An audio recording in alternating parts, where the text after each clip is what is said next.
देखिए, हम आमतौर पर शिव के लौकिक स्वरूप की आराधना करते हैं। भाल पर चंद्रमा, जटा में गंगा, ललाट पर तीसरा नेत्र, गले में गरल, सर्पों की माला, बागंबर, डमरू, त्रिशूल, यही तो है शिव का लौकिक स्वरूप। लेकिन शिव का अलौकिक और आध्यात्मिक स्वरूप अत्यंत गूढ़ है। दरअसल शिव सृष्टि की अनादि चेतना है। हमारे भीतर जो चेतना है, दरअसल वही शिव तत्व है। सृष्टि जिस शक्ति से संचालित हो रही है, वो भक्ति ही शिव है।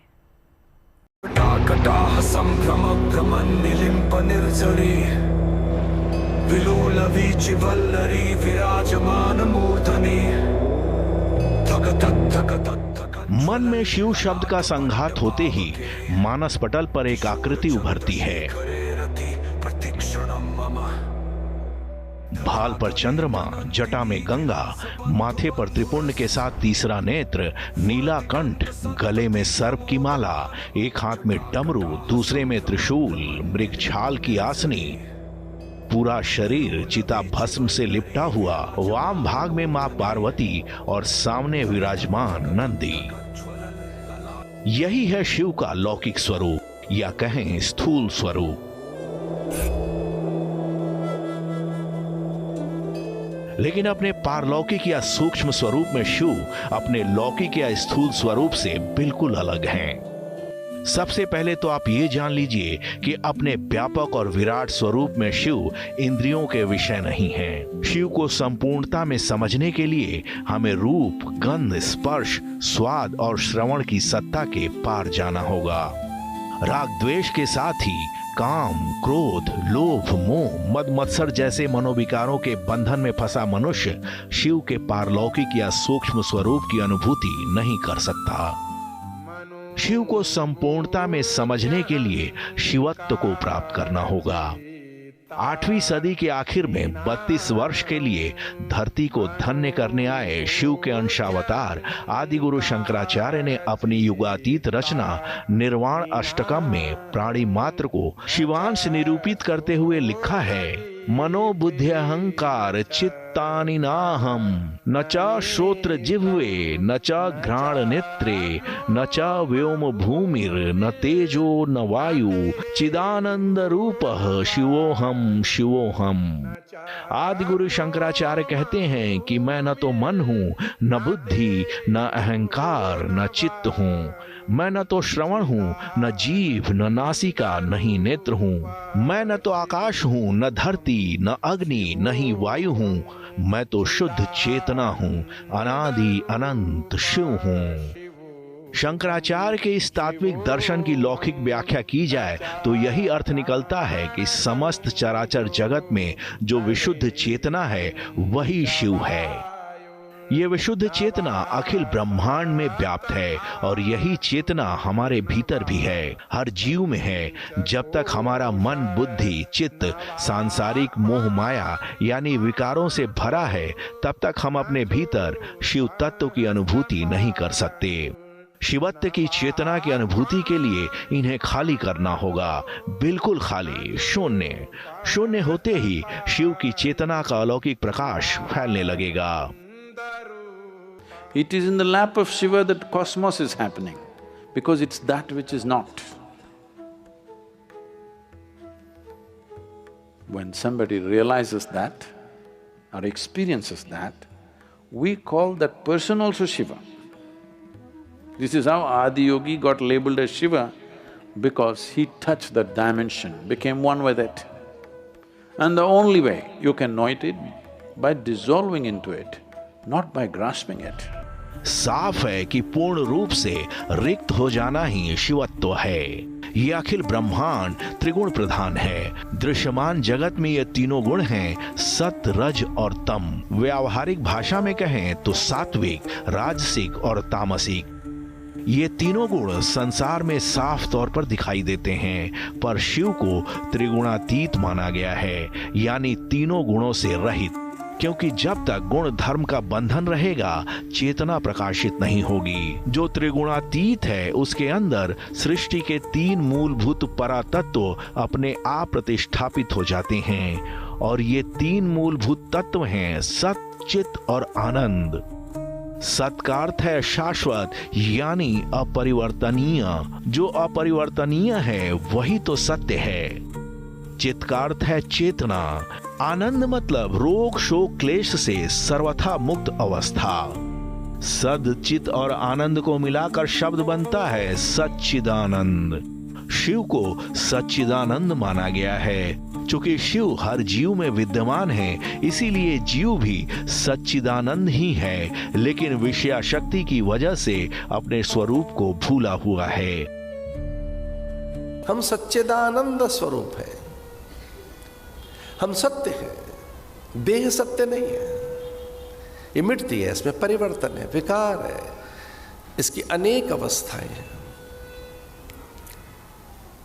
ये सत्य जब अभिव्यक्त होता है, ये सत्य जब मुखरित होता है, प्रखर होता है, यद्यपि सत्य जीवंत है, लेकिन जब सत्य व्यवहारित होता है, व्यवहार में आता है, सत्यचित आनंद, इसकी जो मूल सत्ता है कथा की, वो सच्चिदानंद है। आनंदो वै ब्रह्म, इसलिए ब्रह्म को आनंद कहा गया।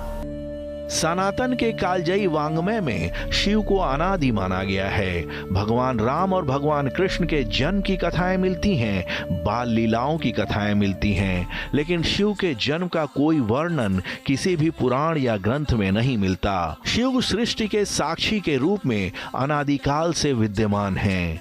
शिव को स्वयंभू माना गया है। स्वयंभू का मतलब जिसने अपनी उत्पत्ति स्वयं की हो, इसीलिए तो शिव को अनादि माना गया है। और विज्ञान का निष्कर्ष है कि जिसका आदि नहीं है उसका अंत भी नहीं हो सकता। इसीलिए शिव अनंत शाश्वत साक्षी हैं। वेद व्यास द्वारा रचित 18 पुराणों में से एक भी ऐसा नहीं है जिनमें भगवान शिव की महिमा से संबंधित कोई प्रसंग न हो। सनातन का आधार स्तंभ माने जाने वाले वेदों में राम कृष्ण का संदर्भ नहीं मिलता, लेकिन शिव की महिमा का संदर्भ मिलता है। ऋग्वेद के 3 सूत्रों में रुद्र के रूप में शिव का वर्णन मिलता है। यजुर्वेद में तो एक पूरे अध्याय में ही रुद्र की स्तुति पाई जाती है, जिसे रुद्राध्यायी के नाम से जाना जाता है। अथर्ववेद के 11वें कांड के 2 सूक्त में भी रुद्रदेव की स्तुति की गई है। अब आपके मन में ये सवाल उठ सकता है कि जब हर तत्व में शिव की चेतना विद्यमान है, तो शिव की साधना और आराधना की परंपरा क्यों और कैसे शुरू हुई? दरअसल मनुष्य जब विषय विकारों में फंसकर अपने शिव स्वरूप से विमुख हो जाता है, तो उसे 3 शूल सालने लगते हैं। ये 3 शूल हैं दैहिक, दैविक और भौतिक। इन्हीं तीनों शूलों को त्रिशूल भी कहते हैं। इन तीनों शूलों से मर्माहत मनुष्य इससे मुक्ति की कामना करने लगता है। ऐसे में उसे शिवत्व की ओर अभिमुख होने की प्रेरणा होती है। इस स्थिति में शिव साधकों की मनोदशा और मनोभूमि के अनुसार हर रूप में सहज साध्य बन जाते हैं। सनातन परंपरा में शिव ऐसे देव हैं जो सगुण साकार भी हैं, सगुण निराकार भी हैं और साथ ही निर्गुण निराकार भी हैं। शिव एक निर्गुण निराकार है, एक सगुण निराकार है, एक सगुण साकार है।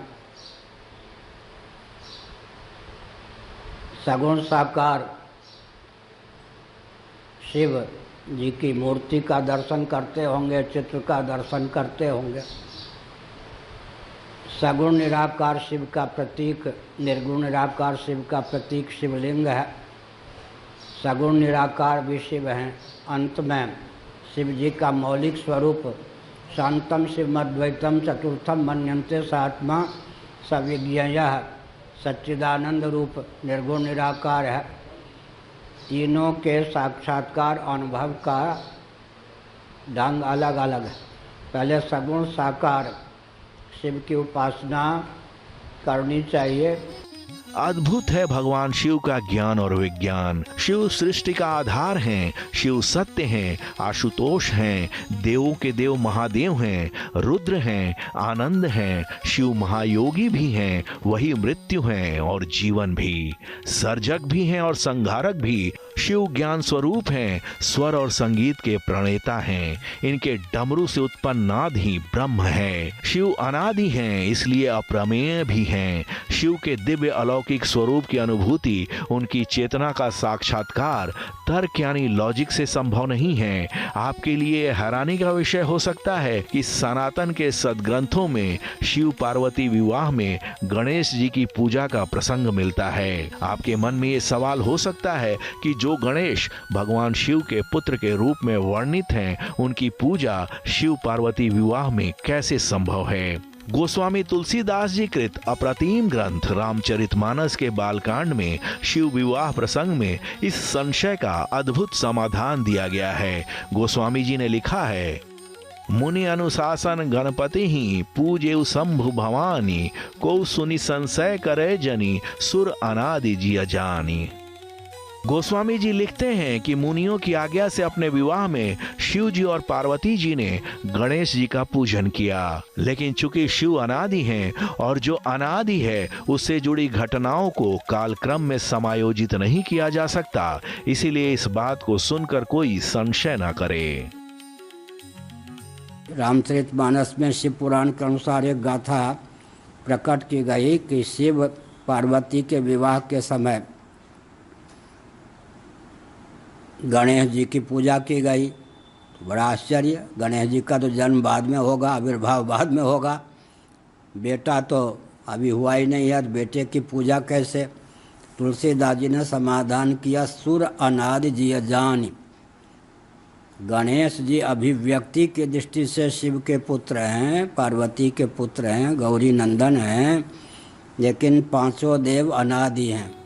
शिव अनादि हैं, लेकिन सर्वकालिक सार्वभौमिक भी हैं। चेतना के रूप में आपके भीतर अनाहत के रूप में विद्यमान है। जहाँ वासना का लेश नहीं है वहाँ कामांतक शिव हैं। जहाँ विकार का नाश हो चुका है वहाँ अविनाशी शिव हैं। जहाँ लालसाओं की सत्ता समाप्त हो चुकी है वहाँ आशुतोष शिव हैं। जहाँ प्रेम और करुणा का साम्राज्य है वहाँ कृपालु शिव हैं। जहाँ अनाचार, अत्याचार, दुराचार का जाल है वहाँ महाकाल शिव हैं। शिव सर्वत्र हैं। दरअसल शिव तत्व से विमुखता ही हमारी अज्ञानता का हेतु है। शिव तत्व की ओर प्रस्थान अंधेरे से प्रकाश की ओर जाना है। शिव तत्व की प्राप्ति ही मनुष्य जीवन का परम लक्ष्य है। वही हमारा असली स्वरूप है।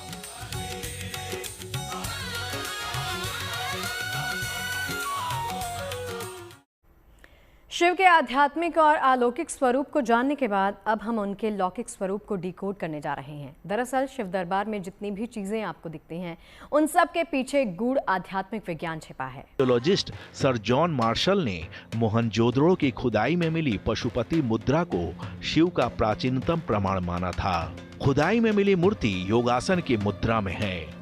इस त्रिमुखी मूर्ति के सिर पर सिंह है जबकि चारों ओर पशु हैं। करीब 5000 साल पुरानी मानी गई ये कलाकृति शिव के पशुपतिनाथ स्वरूप से काफी मिलती जुलती है। इतिहासकार डीडी कोसाम्बी मोहनजोदड़ो की खुदाई में मिले इस विग्रह को शिव का आदि शक्ति स्वरूप मानते हैं। 3री शताब्दी के उत्तरार्ध से 6ठी शताब्दी के उत्तरार्ध के बीच रहे गुप्त काल में कपालिका संप्रदाय काफी प्रभावशाली माना जाता था। कपालिका संप्रदाय शिव को तांत्रिक, रुद्र और मृत्यु के स्वामी के रूप में पूजता था। दक्षिण भारत में तमिल म्यांमार संतों ने 6ठी से 8वीं शताब्दी के बीच शिव भक्ति को जन जन तक पहुंचाया था। कहने की जरूरत नहीं कि दुनिया की प्राचीनतम सभ्यता से लेकर उत्तर आधुनिक काल तक में शिव की भक्ति की परंपरा कभी खंडित नहीं हुई है। सनातन सभ्यता में शिव को देवाधिदेव माना गया है, महादेव माना गया है। अपने आध्यात्मिक और तात्विक स्वरूप में शिव अखिल ब्रह्मांड की विशुद्ध चेतना है, तो उनका लौकिक और सांसारिक स्वरूप भी अत्यंत विलक्षण है। शिव के लौकिक स्वरूप में भी या तो किसी दार्शनिक तत्व की गूढ़ विवेचना समाहित है या फिर उसमें लोक व्यवहार के आचरण की शिक्षा सन्निहित है। मस्तक पर चंद्रमा। आपने गौर किया होगा कि शिव के मस्तक पर शुक्ल पक्ष की द्वितीया के चंद्रमा विराजमान हैं। द्वितीया के चंद्रमा के जरिए भगवान शिव माया मोह के पाश में फंसे इंसान को मुक्ति का मार्ग दिखाते हैं। दरअसल ऋग्वेद के पुरुष सूक्त के एक मंत्र में चंद्रमा को मन का कारक माना गया है। चंद्रमा मनसो जाता चक्षुषो सूर्यो अजायत श्रोत्राद्वायुश्च प्राणश्च मुखादग्नि जायतः। इस मंत्र का अर्थ है विराट पुरुष के मन से चंद्रमा, नेत्रों से सूर्य, कानों से वायु और प्राण और मुख से अग्नि का प्राकट्य हुआ है। इसका मतलब ये है कि चंद्रमा मनुष्य के मन का प्रतिनिधित्व करता है। भगवान शिव अपने मस्तक पर पूर्णिमा का चांद नहीं बल्कि द्वितीया का चांद धारण करते हैं। इस तरह दुनिया को संदेश देते हैं कि मन काबू में रखो, उसे वाचाल मत होने दो, उस पर नियंत्रण रखो। मन को बंधन और मोक्ष दोनों का हेतु माना गया है। मन पर अगर नियंत्रण है तो वो मोक्ष का मार्ग प्रशस्त करता है, मन बेकाबू है तो सांसारिक बंधन का कारण बन जाता है। भगवान शिव ये संदेश देते हैं कि मन अगर द्वितीया के चंद्रमा जितना ही प्रकट होगा तो वैसे मन वाला इंसान पूरे समाज में पूजनीय हो जाएगा। कि टेढ़े दूज के चांद को कितना प्रणाम है, उतना तो पूनम को नहीं है। भारत के गांव गांव में निकल कर देखें, जैसे दूज का चांद निकलेगा परस्पर एक दूसरे को लोग प्रणाम करते हुए कहते हैं भाई राम राम। दूज का चांद क्या निकला, भगवान याद आया। द्वितीया का चंद्र लसद भाल बालेंदु कंठे भुजंगा, लसद भाल बालेंदु, बालेंदु माने वो छोटा तिरछा, यमाश्रुतो हि वक्रोपे चंद्र सर्वत्र वंदिते। जटा में गंगा। पौराणिक मान्यताओं के मुताबिक गंगा जी का अवतरण स्वर्ग से धरती पर हुआ है। विश्वपति परमात्मा के चरण से गंगा जी की उत्पत्ति मानी जाती है, लेकिन गंगा जी का प्रवाह इतना प्रबल था कि उसकी प्रचंड धारा की वजह से धरती पर जल प्रलय का खतरा उत्पन्न हो गया। इसीलिए इसके प्रचंड वेग को नियंत्रित करने के लिए शिव जी ने इसे अपनी जटा में धारण कर लिया। इसका आध्यात्मिक संकेत ये है कि परम तत्व की ज्योति इतनी प्रबल और विराट है कि धरती पर रहने वाला मनुष्य उसके तेज को सीधे तौर पर सहन नहीं कर सकता। उसकी अनुभूति के लिए शिव तत्व का अवलंब लेना पड़ता है। यानी अगर कोई साधक सत्य की साधना करना चाहता है तो उसे शिव के शरणागत होना पड़ेगा। विश्वपति परमात्मा के चरण से निकली गंगा को जटाओं में धारण करने के माध्यम से शिव जी दुनिया को ये भी संदेश देते हैं कि सर्वशक्तिमान सत्ता के प्रति समर्पण का भाव रखने वाला ही शिवत्व को प्राप्त हो सकता है। एक पुत्री को मस्तक पर क्यों बिठाया? इसलिए बिठाया क्योंकि वो भगवान के चरण कमल से उत्पन्न हुई हैं, भगवत चरणामृत स्वरूपा हैं, विष्णु पादोद्भवा हैं। और वैष्णव तो विष्णु पादोदक को मस्तक पर धारण करता ही है। अकाल मृत्यु हरणम सर्वव्याधि विनाशनम विष्णोः पादोदकम पीत्वा शिरसा धारयाम्यहम्। मस्तक पर धारण करता है। इस भाव से उन्होंने भगवती गंगा को अपनी जटाओं में विराजमान किया है। ललाट पर तीसरा नेत्र। पौराणिक मान्यताओं के मुताबिक शिव ने अपने तीसरे नेत्र से कामदेव को भस्म कर दिया था। काम यानी वासना को मनुष्य का सबसे प्रबल शत्रु माना गया है और जगत के दोनों नेत्र इस विकार का शमन करने में सक्षम नहीं हैं। अपने तीसरे नेत्र के माध्यम से शिव जी दुनिया को ये संकेत देते हैं कि वासना पर विजय पाने के लिए तीसरे नेत्र को खोलना पड़ता है। तीसरा नेत्र मतलब अंतर्दृष्टि। जब तक हमारी अंतर्दृष्टि जागृत नहीं होगी, कामादिक विकारों पर विजय नहीं हो सकती। गले में गरल। पौराणिक कथाओं में प्रसंग आता है कि जब समुद्र मंथन हुआ तो अमृत के साथ विष भी निकला। अमृत पाने के लिए तो देवासुर संग्राम हुआ, लेकिन हलाहल पीने को कोई भी देवता तैयार नहीं हुए। व्यापक लोक कल्याण के लिए काम शिव ने किया। हलाहल पीकर भगवान शिव ने दुनिया को यह संदेश दिया कि दूसरों के सुख और खुशी के लिए जो खुद कष्ट उठाने को तत्पर रहता है वही शिवत्व को प्राप्त होता है। इतना ही नहीं, हलाहल को शिव जी ने हृदय में नहीं उतरने दिया, बल्कि अपने गले में ही रोक लिया। इसके जरिए शिव जी संदेश देते हैं कि अगर आप व्यापक जन कल्याण का कोई काम करते हैं तो दिल में मत उतारिए, यानी उसका अभिमान मत करिए। अब सवाल ये है कि विष क्या है? हमारे मनीषियों ने काम, क्रोध, लोभ, मोह, मद, मत्सर को ही सबसे घातक विष माना है। ये कामक क्रोधादि भयंकर विष हैं। इन विषों को अपने गले के नीचे मत उतरने दो, क्योंकि तुम्हारे हृदय में युगल सरकार विराजमान है। शंकर जी ने विष को क्यों नहीं उतरने दिया? कि मेरे हृदय में युगल सरकार विराजमान है, ये तीक्ष्ण विष उन्हें पीड़ा पहुंचाएगा। हम वैष्णव विचार करें कि ये कामक क्रोधादि के विकार विष हैं और ये विषय विष हमारे हृदय विहारी को पीड़ा पहुंचाएगा, तो इतने विचार मात्र से हमारा हृदय निर्विकार हो जाएगा। गले में सर्पों की माला। शिव जी के गले में हमेशा विकराल सर्पों की माला रहती है। सर्प काल के प्रतीक माने जाते हैं। अपने इस रूप के जरिए भगवान शिव अहंकार में फंसे दुनिया के लोगों को सावधान करते हैं कि इंसान अपनी सुरक्षा का चाहे कितना ही अभेद्य किला क्यों न बना ले, काल उससे दूर नहीं है। काल उसे कहीं भी और कभी भी ग्रस सकता है। यानी शिव जी के गले में सर्पों की माला माया मोह की मूर्छा में फंसे मनुष्य को तात्विक बोध को लेकर चैतन्य और जागरूक होने की प्रेरणा देती है। आसनी के रूप में बाघंबर। शिव जी की आसनी बाघंबर है। बाघ ताकत और हिंसा का प्रतीक है। बाघंबर को आसनी बनाकर शिव जी ताकत के मद में रहने वाले लोगों को संकेत करते हैं कि हमेशा एक ही स्थिति नहीं रहती। शक्तिशाली से शक्तिशाली इंसान को अगर ये भान हो जाए कि उसकी ताकत हमेशा बनी नहीं रहेगी, तो वो ना सिर्फ उस ताकत के दुरुपयोग से बच जाएगा, बल्कि उसे लोकहित में लगाना शुरू कर देगा। एक हाथ में त्रिशूल। शिव जी के एक हाथ में त्रिशूल है। शिव का त्रिशूल संसार के 3 शूलों के प्रति हमें आगाह करता है। ये 3 शूल हैं, दैहिक, दैविक और भौतिक। संसार में ऐसा कोई नहीं जन्मा जिसने इन 3 शूलों को किसी न किसी रूप में महसूस न किया हो। रोग व्याधि के साथ आकस्मिक मिलने वाले जख्मों को दैहिक शूल माना जाता है। मन में होने वाली असह्य पीड़ा दैविक शूल है। किसी अज्ञात भय से मन का घिर जाना दैविक शूल का ही हिस्सा है। इसी तरह सुख सुविधाओं का अभाव भौतिक शूल है। हाथ में त्रिशूल लेकर शिव जी जगत में मौजूद इन तीनों तापों को लेकर लोगों को जागरूक करते हैं और साथ ही स्वयं त्रिगुणातीत होकर इससे मुक्त होने का उपाय भी इसी त्रिशूल के जरिए ही बताते हैं।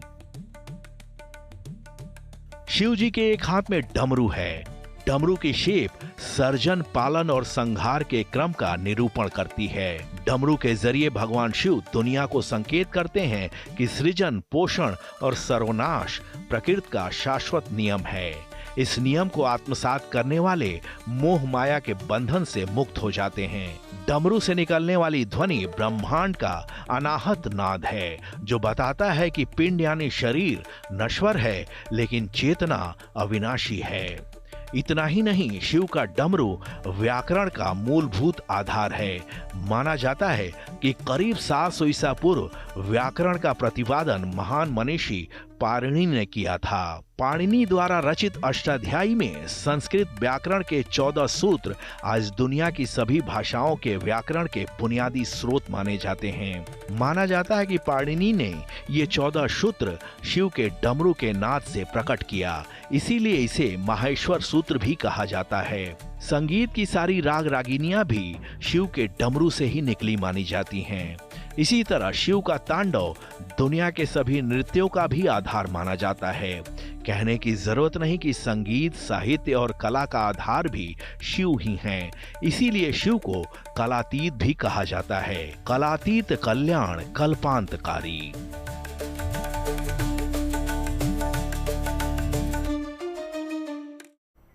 और चलिए GNT की हमारी इस बेहद खास पेशकश में फिलहाल मेरे साथ शगुफ्ता के साथ इतना ही। देश और दुनिया की तमाम अच्छी और पॉजिटिव खबरों के लिए आप बने रहिए गुड न्यूज़ टुडे के साथ। नमस्कार।